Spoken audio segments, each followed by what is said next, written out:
नमो नमः. राधे राधे. श्रावण महिन्यात येणाऱ्या अष्टमीला जन्माष्टमी असं म्हणतात. का? कारण ना त्या दिवशी आपल्या सगळ्यांच्या आवडत्या बाप्पाचा वाढदिवस आपण साजरा करतो. कुठला बाप्पा? त्याचा वाढदिवस आपण दरवर्षी दहीहंडी फोडून साजरा करतो. बरोबर, कृष्ण बाप्पाचा वाढदिवस. आपण बघितलं की नाही मुलांनो, दरवर्षी आपण छान मोठ्या प्रमाणात दहीहंडी फोडून शिकवणार.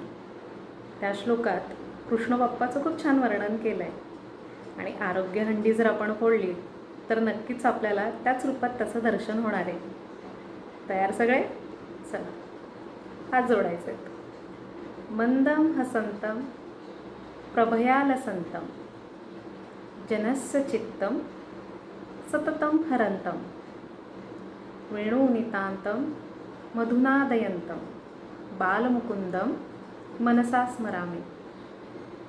याचा अर्थ असा आहे, मंदम हसंतम प्रभयालसंतम, ज्याच्या चेहऱ्यावर तेज आहे, तेजाने ज्याचा चेहरा चकाकतोय आणि एक छोटंसं मंद म्हणजे खूप छोटंसं गोड स्माईल ज्याच्या चेहऱ्यावर आहे, अशा जनस्य चित्तम सततम हरंतम, प्रत्येक लोकाचं, प्रत्येक बघणाऱ्याचं चित्त जो सतत आपल्याकडे वेधून घेतो, अशा वेणुनितांतम मधुनादयंतम, सतत जो खूप गोड बासे वाजवतो, अशा बालमुकुंदम मनसा स्मरामी, अशा छोट्या बाळ गोपाळ कृष्णाला मी मनापासून स्मरण करतो किंवा करते.